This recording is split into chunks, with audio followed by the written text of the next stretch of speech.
Someone noticed that it's nice and warm in the greenhouse with the hotbed, and it really is turning into a hotbed now.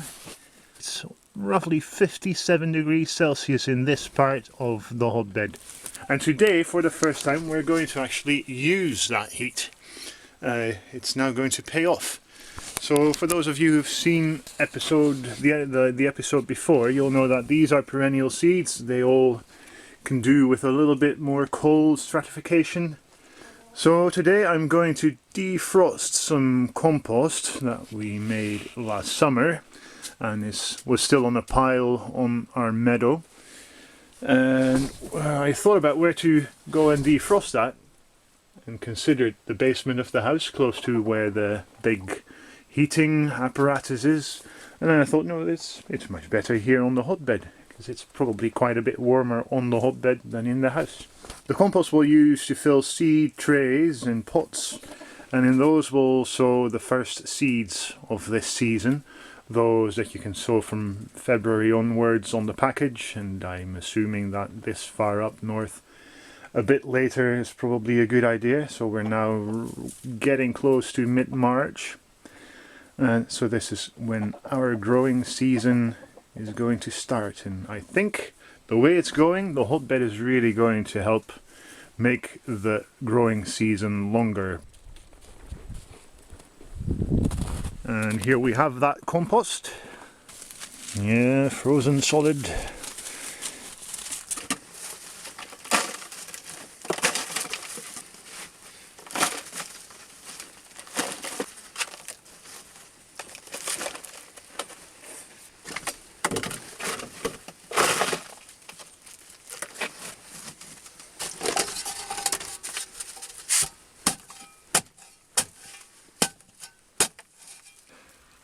Okay, so that's a few of the seed trays.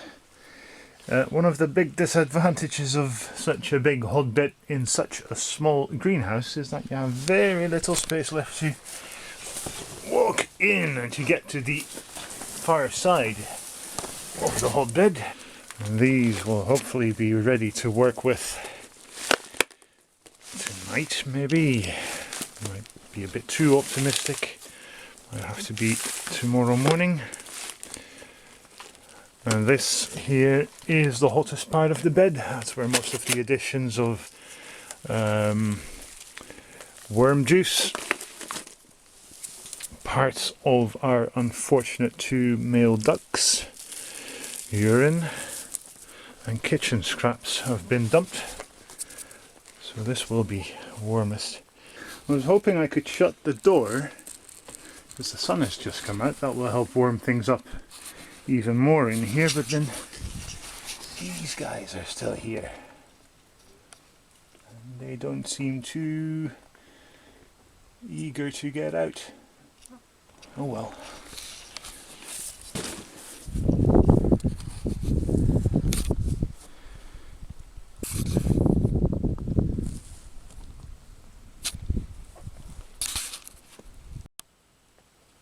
Measuring the temperature at the surface, just over 30 Celsius.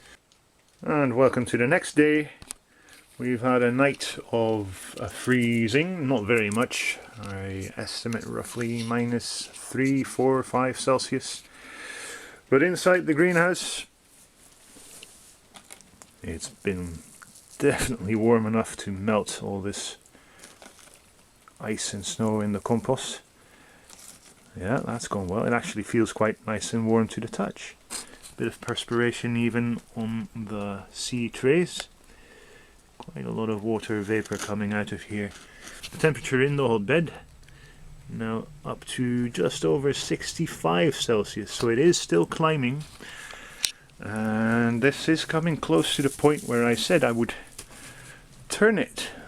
I hope I won't have to, because that will be a terrible job, taking all this material out through the narrow glass door. This here, which has not been on the hotbed and has not frozen, neither has this. So it would seem as if the hotbed is also keeping trays on the shelves next to the hotbed thawed. That'd be good. So now I can use this compost to plant seeds in, and then they'll just go back onto the hotbed, and the wait will be for how long it takes before any green emerges. Bit of sowing just finished. You see the steam. I can tell you, by the way, the smell in here is not pleasant. And the amount of steam coming up actually made me think, what are the risks of fungal infection? It being very damp. I don't know. I guess we will find out. It might be that as long as the hotbed is in here, it won't really be warm enough in the overall greenhouse to make fungal infections likely. Anyway, what do we have in the far edge there? Some celeriac, plain-leaved parsley, cayenne pepper and sweet banana pepper, Italian giant parsley. More perennials. The two black seed trays are black locust. Showed you that before, and the green one is Indian bean tree, which has a very strange seed. I've never seen that before. And like some of the other perennials I've got in here, no idea whatsoever if it will grow successfully in this climate. But try, and you never know, something good might come out. And the last half is butterfly weed. Small adjustment. I put this simple wooden structure on top of the hotbed so that the plastic seed trays aren't directly on the composting material. I think it's getting a bit warm really. If it's really 30 Celsius on the surface, that might just be a bit too much. Night in the greenhouse, and I'm here to look at temperatures. I know that it's -1 Celsius outside, and I wondered, is the greenhouse warmer because of the hotbed? It's +6, a difference of 6 degrees Celsius on the shelf next to the hotbed. The hotbed itself, 69. So it being 6 Celsius right now on the shelves, not on the hotbed but next to the hotbed, has a few implications for the perennial seeds. Some of them I've sown last autumn or early winter already. They've had their cold stratification, but there's a few which I've sown recently and which will still need a few more weeks. That's not going to work in the greenhouse now, because it's getting too warm, even off the hotbed, even at night. So I'll have to take a few of them outside and put them in a bit of a sheltered spot so that they'll be cold enough to germinate well. I think today during the day it was a sunny day, and outside it was +5 Celsius, I think. So really quite a warm day, but that's okay for cold stratification still if they be outside. But here in the greenhouse it was, well, I didn't measure in all honesty, but I'd be very surprised if it wasn't very close to 20 Celsius. Great for the vegetable seeds that I've planted here. Probably quite okay for some of the perennial seeds which have had their cold stratification, but not for the newer ones that still need it. So a bit more different work coming up again tomorrow. A few days later, one of the most obvious things, apart from the seed trays missing, but they're all here, is that the level went down and again, I can't believe this. It was roughly up to here, well above the pallet. Now all the way there. So I am going to add more material. I'm going to make another adaptation, which is putting 2 pallets on top of the upright pallets, and that will keep the seed trays of the hotbed a little bit, so they'll be a bit cooler. but they won't sink in quite so much, and they'll allow more air exchange of gases between the air and the hotbed. I think that will be better. Checking temperature.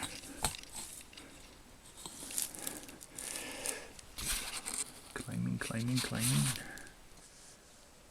It has actually gone down a bit. It was very nearly 70 degrees a while ago, and now it's just a bit over 60. Interesting. That's still nice and hot. It's hot enough for proper composting taking place. It doesn't smell quite as horrible as it did. Well, horrible is a big word. It was quite nitrogen rich in here in the atmosphere in the greenhouse. Not so great. We're probably going to have that again really soon, because I'm now going to add really quite shitty stuff. I'm going to do that, then put the pallets on, then put the seed trays back on, and continue sowing more seeds the coming few days. And no green showing so far in all the seed trays, but I think that might not be too long anymore. Let me show you what I'm going to put on. Certainly more just from the duck shed is going on. It's nice and full of manure again, just right. But here, this awful stuff, it's been thawing now for a few days, day and night, or at least not freezing hard at all. So most of the 24 hours a day has been thawing, and that means that a few months worth of duck shit is now coming to the surface. That is mostly manure. That is not good at all. This is absolutely filthy. If I remember correctly, I've been saying stuff about this before, but this is not the way we should be doing this. Big changes ahead for the coming year. As soon as I can get these electric fences moved, I will do that and put them on fresh ground, because this will quite easily lead to diseases, and it's definitely too much for the grass here. It won't do it any good at this concentration. So yeah, for now I can't move the fences because the ground is still frozen. I can't get the poles out, and if I could, then I couldn't put them in anywhere else. So these poor birds will have to wait a few more days or weeks if they're really unlucky. But I will do my best to clean this now. This was really impossible until yesterday and today, because just the way the snow and the ice were melting, we tried the rake and the broom and it just didn't work. Today it's going to work at least a little bit. So I'll take some of the hay and straw out of the duck shed, which is already full of manure, and then I'll just put that on the ground here and sort of drag it along with a rake, and it will absorb as much of the shitty soup on the ground here, and I'll take that away, and I'll probably have to do that until all the ice is gone. Right underneath here there's probably a few more centimeters of thawing snow and ice, so this will keep me busy for a while.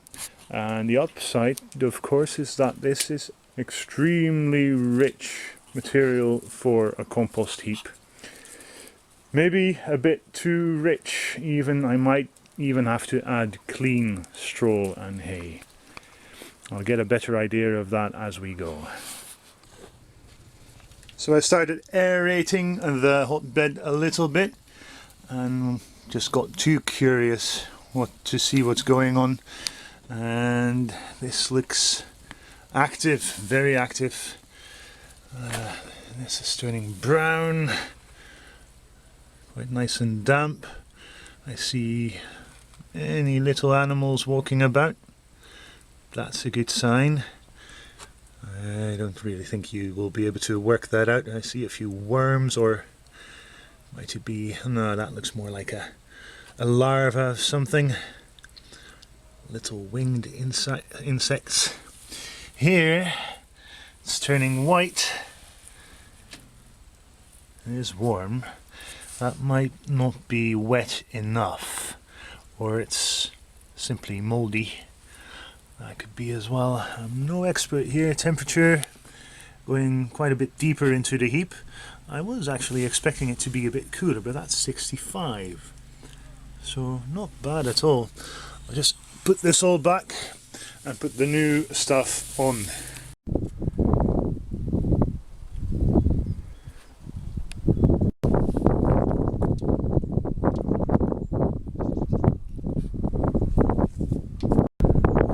That's it for today. That was a good few hours work. Looks very messy because the pallets on top are very uneven now, but I'm pretty sure that the new material will settle very quickly as well, and then it will all rest on the sides of the upright pellets, and that will take care of that. Could well be that another layer will be added soon, because we have a lot of that dirty stuff lying around by the ducks and the chickens. If not, we can add it to the already growing pile in the holding area for a new compost pile, compost heap, and that will almost certainly be one that we will turn, so eventually we will have a video of how to do that as well, just not in winter.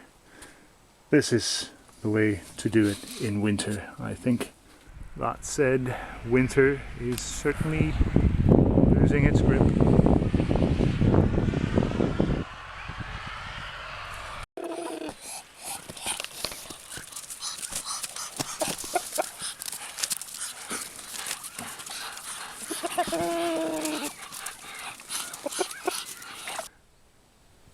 And another day further, and the first thing you notice when you come in here is the horrible smell.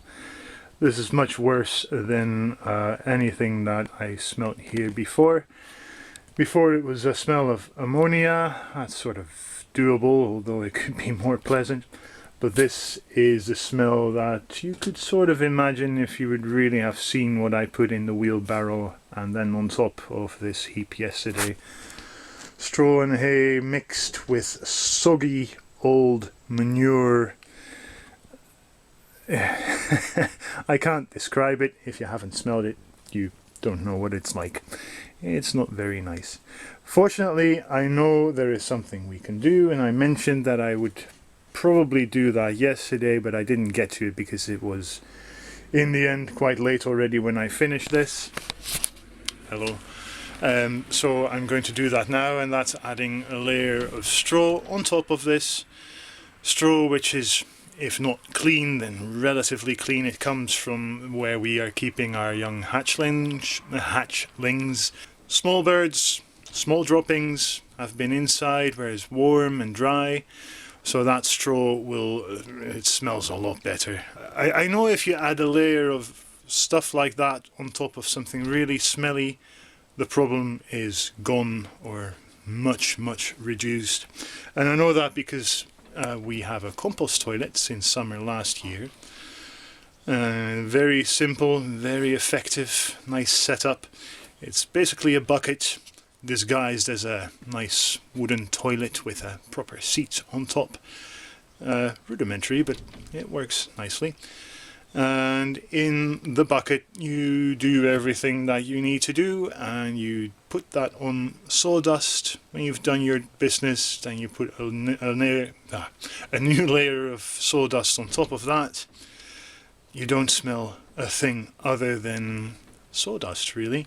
And the last batch of sawdust came from freshly felled spruce, so it was a lovely smell in the compost toilet building, in fact. As you're filling up the bucket, which takes a few days even with 3 or 4 people using it, you really have no trouble with bad smells at all. When the bucket's full, you take it to the compost heap, the human manure heap, put it on, and on top of the new material you put a layer of maybe 2, 3, 4 inches of fresh clean straw, and again you don't smell anything. If we do that here, I'm pretty sure the problem will be gone, if not much reduced. So unfortunately that means I will have to move all the seed trays and the pallets again, and yeah, it's going to be at least an hour of work again. So that's a negative, but the positive is that there will be yet more material added to this hotbed, meaning more compost in the end, and that's always good. We'll need lots and lots within a month or two, so probably worth the work. That's the pallets and the seed trays removed. Thermometer in the hottest part, this is unfortunate. It's gone up to 76 degrees Celsius, and that's hotter than I want it to be. I have to notice, I might have mentioned that in a previous episode, I'm not entirely sure that this thermometer shows the right temperature. When I stuck it in snow at some point, it said it was 10 Celsius in the snow. I don't think that's possible. I'm fairly sure actually that should be 0 Celsius max.